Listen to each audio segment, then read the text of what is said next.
Bienvenidos al podcast de Referentes de Inversión, un espacio de encuentro impulsado por Deutsche Bank en el que grandes expertos en economía nos ayudarán a construir un punto de vista sólido, basado en información real y rigurosa. Hoy hablaremos sobre cómo sacar el máximo partido a nuestra cartera de inversión, atendiendo al entorno actual y a la importancia de ahorrar a largo plazo. Nos acompañan dos grandes referentes de inversión, Daniel Lacalle, doctor en economía y profesor, y Alejandro Vidal, Head Investment Manager en Deutsche Bank España.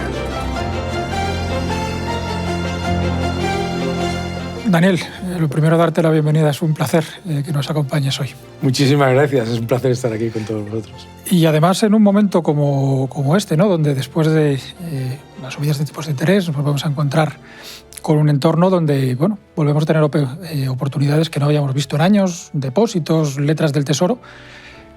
Pero la gran pregunta es si a pesar de ello tenemos que quedarnos aquí, ¿no? O tenemos que seguir mirando las oportunidades clásicas, lo que hemos tenido siempre en el mercado. Yo creo que las subidas de tipos han generado una percepción de riesgo probablemente demasiado exagerada por parte de los operadores de mercado y los inversores y sin darse cuenta de que la política de los bancos centrales continúa siendo extremadamente acomodaticia. No es una sorpresa, por lo tanto, que la bolsa haya reaccionado al alza con las empresas tecnológicas, con las empresas que más están orientadas hacia subidas de márgenes, mejora del ciclo, etc. Y yo creo que, por lo tanto, efectivamente, se abre un entorno en el que las oportunidades para la inversión son mayores. Hay oportunidades para diversificar, pero no desde un punto de vista necesariamente de aversión al riesgo, sino de ver precisamente esas oportunidades de largo plazo. La bolsa ha reaccionado de una manera, yo creo que adecuada, mostrando que el ciclo económico está tolerando muy bien esas subidas de tipos. Los bancos están empezando a generar rentabilidades superiores a las que se estimaban por parte del consenso. Los beneficios empresariales no solamente no han sido malos, sino que han sido ligeramente mejores a las expectativas. Y yo creo que todo eso apoya a mayor inversión con una paleta más amplia, en la que hay oportunidades en renta fija, hay oportunidades en renta variable y también en materias primas. Oye, pues me ha encantado, y me voy a la entradilla, cuando has hablado de riesgo como percepción, ¿no? Sí. Porque me parece muy importante. Siempre intento ver el riesgo como algo que realmente tiene dos verticales, ¿no? La primera es puramente mecánica. ¿Qué probabilidad de que ocurra algo? Y ¿qué supone para mí que esa probabilidad ocurra, ¿no? Lo que llamamos probabilidad y severidad. Sí. Una caída del 10% del mercado es igual de probable para todo el mundo, pero no impacta igual una persona que necesita gastarse un dinero el mes que viene con una persona que realmente tiene ese patrimonio como largo plazo. Y eso, digamos, todos los inversores lo tienen o lo tenemos muy metidos en la cabeza, pero tú has hablado de percepción y eso me lleva al otro eje del riesgo, ¿no? Que es lo que yo llamo la voluntad y la capacidad. Sí. Que tú puedas asumir un riesgo no significa que lo quieras asumir, y justo lo contrario, que tú quieras asumir un riesgo no significa que tengas la capacidad para asumirlo, y realmente esa seguramente sea un poquito la función del asesor financiero, ya no solo como persona muy técnica que sabe o se supone que sabe mucho de la parte mecánica de los mercados, sino ese acompañarte, ¿no? Ese identificar la oportunidad en el mercado y ponerla en tu contexto. No solo de puedes o no puedes, sino, oye, si no quieres y puedes, velo. Efectivamente. Y si quieres pero no puedes, contextualízate, ¿verdad?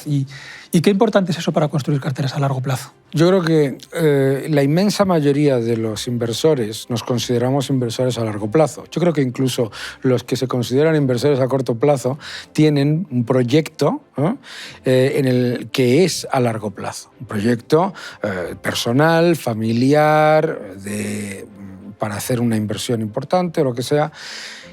Es absolutamente clave que haya un acompañamiento, una asesoría y una planificación que primero nos ayude a entender bien cuál es nuestro perfil como inversor. Lo hablabas tú perfectamente, ¿no? No solamente lo que puedes, sino lo que quieres tomar. Segundo, ¿Cuál es el horizonte temporal de nuestro proceso de inversión? ¿Cuál es el objetivo final? Porque claro, a veces lo normal en un inversor, ¿no?, es que diga, bueno, yo quiero tener muy poco riesgo, pero mucha rentabilidad. Normal, ¿no? Es muy humano. Es muy humano, pero no puede exigir una rentabilidad que vaya a dar, a batir a la inflación y a conseguir esos objetivos que mucha gente tiene con perfiles en los que está claramente imposibilitada llegar a ese objetivo. Entonces, para eso es tan importante tener un acompañamiento constante y una asesoría que lo que haga es recordarle a la gente las oportunidades que están apareciendo en el mercado con estos nuevos entornos de los que hablamos. No es lo mismo hablar sobre inversión a largo plazo cuando los tipos de interés eran negativos a hablar de inversión a largo plazo con los tipos de interés a largo plazo al 3%. Y sobre todo, qué importante es contextualizar Totalmente a nuestro asesorado o a nuestro cliente y hacerle ver que su amigo no es el reloj, que su amigo es el calendario, ¿verdad? en una sociedad, en un entorno donde la información no es que fluya, es que te bombardea prácticamente, te está forzando, ¿no?, no solo a tomar decisiones, que es evidente, oye, pues este fondo ha ido bien, este fondo ha ido mal, esta acción me gusta, no me gusta, he visto una noticia, no la he visto, sino cómo te obliga a estar pendiente de temáticas, de modas, de cosas que surgen y no sabes si realmente es relevante para ti, si no lo es. Y una vez más, lo importante que es contextualizar todo este tipo de cosas en lo que es una cartera, que es muy diferente de una lista de cosas. Es decir, una vez que ya más o menos hemos hecho tu planificación, hemos visto qué riesgo quieres y puedes, cuál debes y no debes, pasar todo eso a construir algo que tenga sentido para ti, que recoja las cosas que realmente están en el corto plazo moviendo el mercado y ocupando los titulares, pero sin perder nunca o intentando responder a esa pregunta, ¿no? Invertir, ¿que es una ciencia o un arte? Es decir, ¿se trata de ser perfectamente metódico y estructurado o se trata de tener esa intuición, de tener ese toque de mercado que te permita entrar y salir de los sitios? Para mí la respuesta es clara. La respuesta es, necesitas conocerte y también necesitas que te conozcan. Aunque tengas los fundamentos técnicos, qué importante es que tu emoción y tu sentimiento por lo menos tenga un contraste, ¿no? Por lo menos tenga una segunda opinión. Absolutamente, absolutamente, porque no podemos evitar, como seres emocionales que somos, que nos vaya a afectar un entorno de corto plazo. Pero hablabas tú de contextualizar y de crear carteras. La importancia de crear una cartera comparado con, me ha encantado que has dicho, una lista de cosas. Porque no es lo mismo. Mucha gente piensa, no, es que yo tengo una cartera de acciones y en realidad lo que ha hecho es una lista de cosas que ha comprado que además considera que están diversificadas simplemente porque son varias cosas, sin darse cuenta de que probablemente la exposición a factores es exactamente la misma, ¿no? Sí, y claro, pues resulta que cuando el mercado sube, pues suben exactamente igual y cuando el mercado baja, exactamente igual. Hay que entender que una cartera debe tener inversiones a largo plazo, esas que miramos, en las que cuando hay una corrección vemos una oportunidad para aumentar exposición, aquellas en las que vamos monitorizando los resultados. No existe ninguna inversión a largo plazo que no se deba monitorizar a corto plazo. Debe tener también inversiones de tendencias, cosas que están cambiando a corto plazo y en las que hay una oportunidad para generar rentabilidad adicional, pero también debe tener inversiones en las que haya un catalizador muy específico y en la que el inversor sepa exactamente qué es lo que pretende conseguir con una noticia futura o con un evento futuro y si no lo consigue, debe revisar esa cartera. En realidad hay que verlo como un ser vivo, ¿eh? Una cartera es un ser vivo, en cierta manera, en el que hay activos que están en proceso de crecimiento, de nacimiento, crecimiento, maduración, y otros en periodo de declive. Y aprovechar todas esas tendencias para, siendo inversores a largo plazo, tener muy claro que hay que estar juntando ese conocimiento técnico absolutamente, para mí, clave, con también la capacidad de identificar tendencias, en donde la opinión y las decisiones de los operadores de mercado tengan claramente un sesgo inmediato, ¿no? Y luego, ¿qué me dices de la importancia de saber vender? Claro. Nos pasamos el 80% del tiempo hablando de qué compro. Sí. Pero qué poquito tiempo hablamos de qué vendo y qué distinto es el proceso mental de vender y comprar. La venta, qué difícil es en los dos extremos, ¿verdad? Qué difícil es deshacerte de tu estrella, de tu niño, tu niña bonita, esa acción o ese fondo que te ha dado una rentabilidad estupenda, fantástica, y que estás orgullosísimo y lo miras. Y qué difícil es también todo lo contrario, ¿no? Vender esa inversión que compraste con toda la intención, te lo estudiaste, te lo miraste, estabas convencido de lo que hacías y de repente te encuentras con que ha dado justo lo contrario. Y yo es una reflexión que hago muchas veces con clientes, con compañeros, y digo, realmente yo creo que no hay nadie con la capacidad y la sabiduría suficiente como para sostenerse en un 9. Claro. Solo con aciertos no creo que te sostengas en el 9. De hecho, creo que si eres muy, muy bueno, a corto plazo te puedes sostener en el 7, en el 7,5. Claro. Yo siempre he creído que ese plus te lo da precisamente la gestión de los errores, ¿no? Ser capaz de tener los aciertos es tan importante como ser capaz de gestionar los errores. Y eso muchas veces tiene más que ver con la emoción, con lo que llaman los ingleses el behavioral finance, las finanzas del comportamiento, mucho más que con el análisis estricto. Completamente. Los inversores deben entender que el proceso que hace que seas buen inversor es el de aprender de los errores, no el de felicitarte por los aciertos. Decía un importante inversor norteamericano, Carl Icahn, que los aciertos son tu trabajo, los errores son tu aprendizaje. Y tenemos que darnos cuenta de eso. Y hablabas de la importancia de saber vender.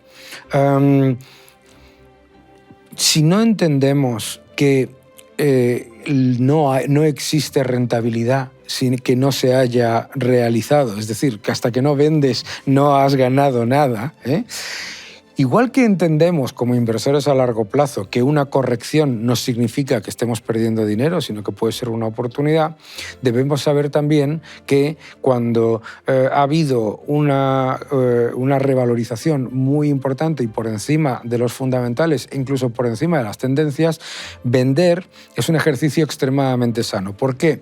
Porque te elimina esa obsesión que te genera dos cosas, ¿no? Uno, los pesos muertos, esos valores, esas acciones o bonos que compras y que no hacen nada ni cuando sube el mercado y cuando baja igual que todo lo demás.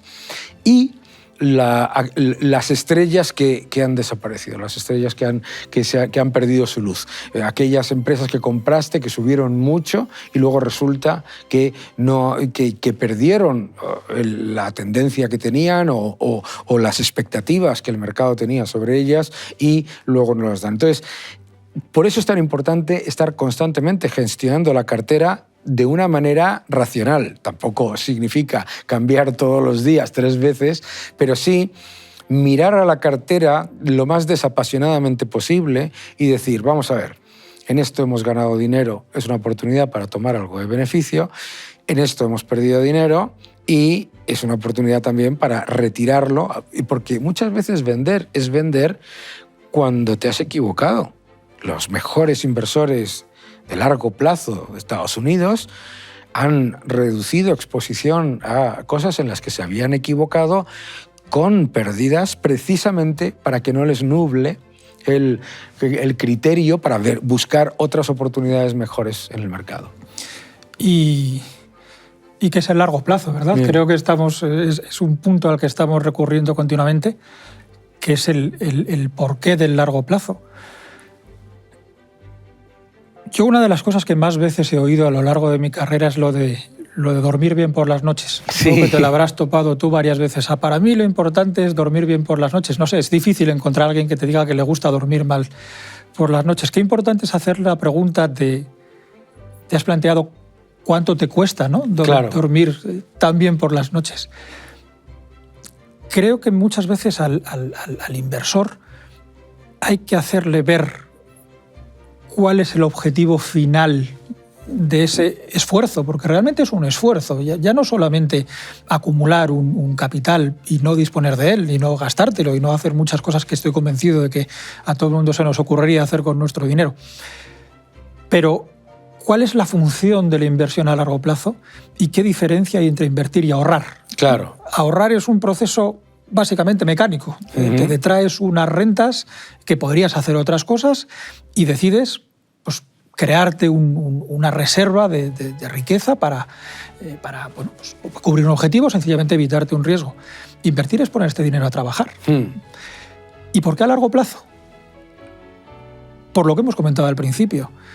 Una cosa que te puede ocurrir a corto plazo, evidentemente, te puede suponer incomodidad, que te haga dormir mal esa noche. Qué importante es hacer ver cuál es el efecto de que realmente tu dinero trabaja mientras tú duermes. Claro. Por las noches.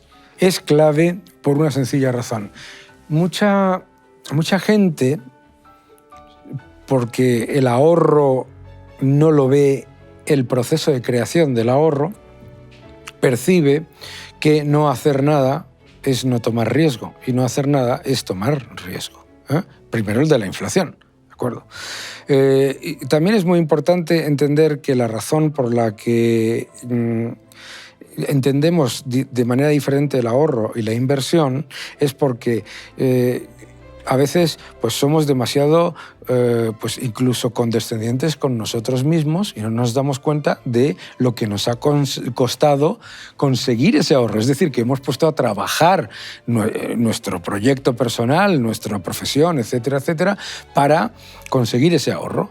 Y que lo mismo, invertir, es hacer con el remanente de esa renta disponible, ponerlo a trabajar igual que lo estamos haciendo todos nosotros. Entonces, si pensamos en esa inversión de la misma manera en la que pensamos en nuestro trabajo del día a día, nuestro trabajo del día a día tiene una serie de riesgos y oportunidades, pero siempre tenemos un proyecto a medio y a largo plazo sobre el que vamos actuando. Si pensamos en la inversión de una manera orgánica, de esa misma manera, empezaremos a entender que el proceso de creación de carteras debe estar orientado a la misma manera en la que orientamos nuestras decisiones de cara a nuestra familia o a nuestra profesión. Y sobre todo que invertir no deja de ser, si quieres, de una vía indirecta. Sí. Pero no deja de ser poner nuestro dinero en la economía. Bueno, exacto. En una parte de la economía que seguramente sea la parte más visible, ¿no? Me gustan los bancos, me gustan las materias primas, me gusta la deuda, me gusta... Pero no dejamos de estar inyectando nuestra modesta o no tan modesta cantidad de ahorro en la economía, con lo cual es un proceso también importante para la propia economía y es algo que también visibiliza en qué está trabajando nuestro dinero. Y aquí me permito la entradilla de preguntarte, oye, ¿cuáles son ahora mismo, y en este entorno que nos ha leído de introducción, de subida de los tipos de interés, de beneficios y economía más o menos aguantando? Oye, ¿nos atrevemos a dar una pinceladita, un repaso rápido para un inversor tirando conservador y un inversor tirando aguerrido? Probablemente, ¿dónde están ahora mismo esas tendencias?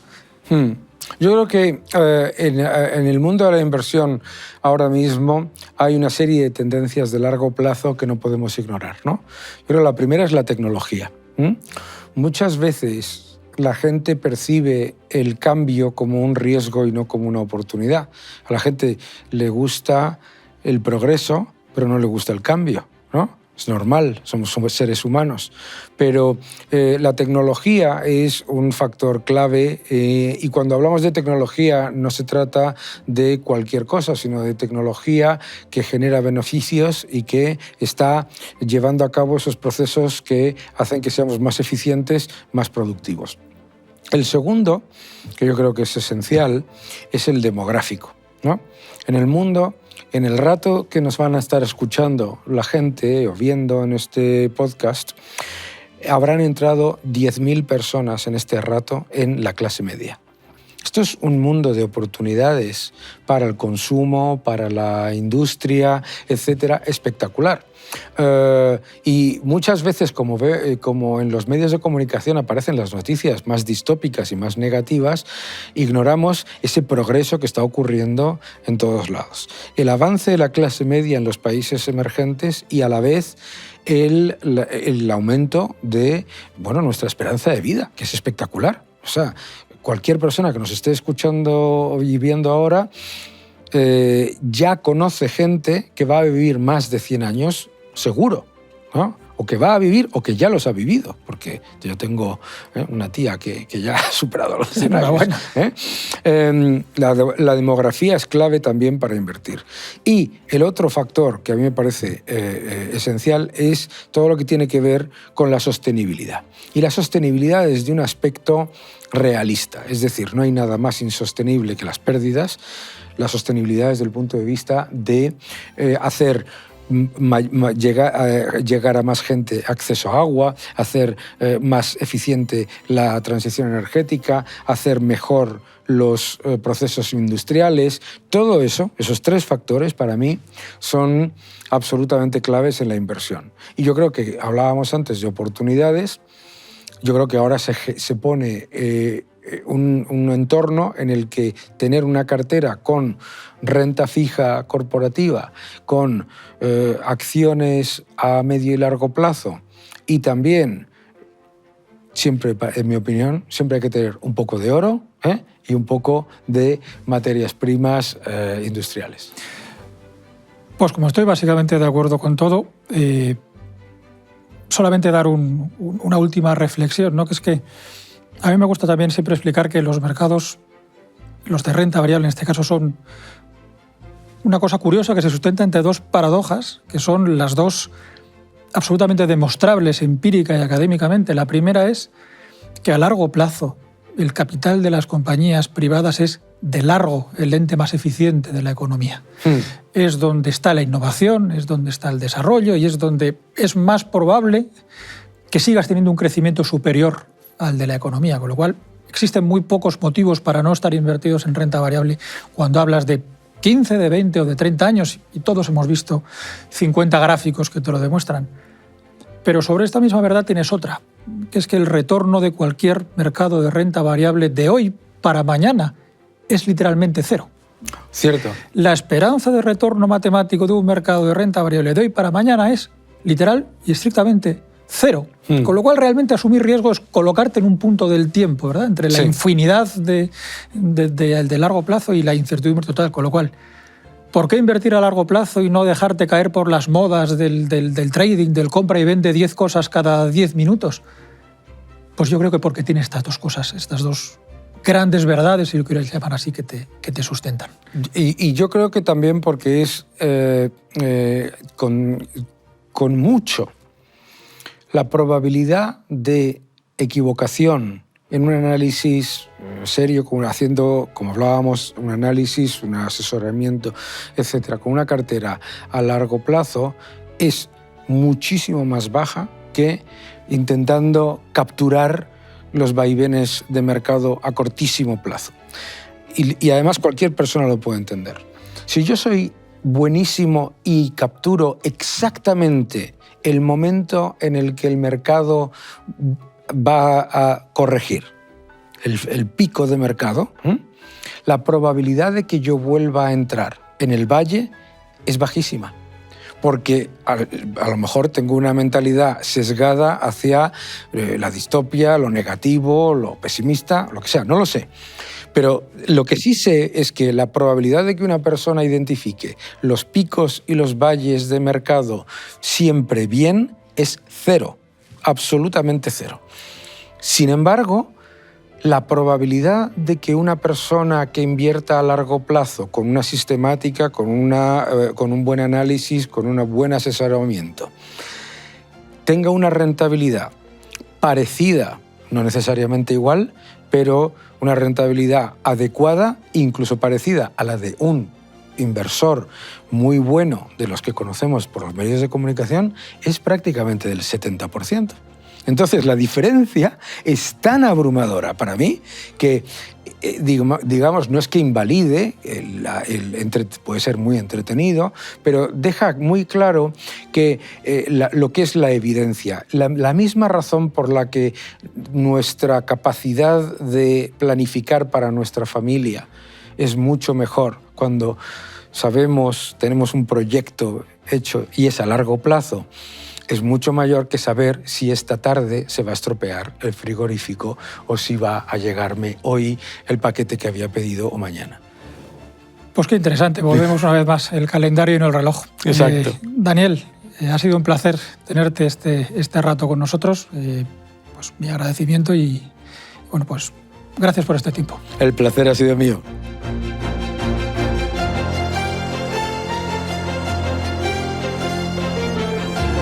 Descubra más en referentesdeinversión.es.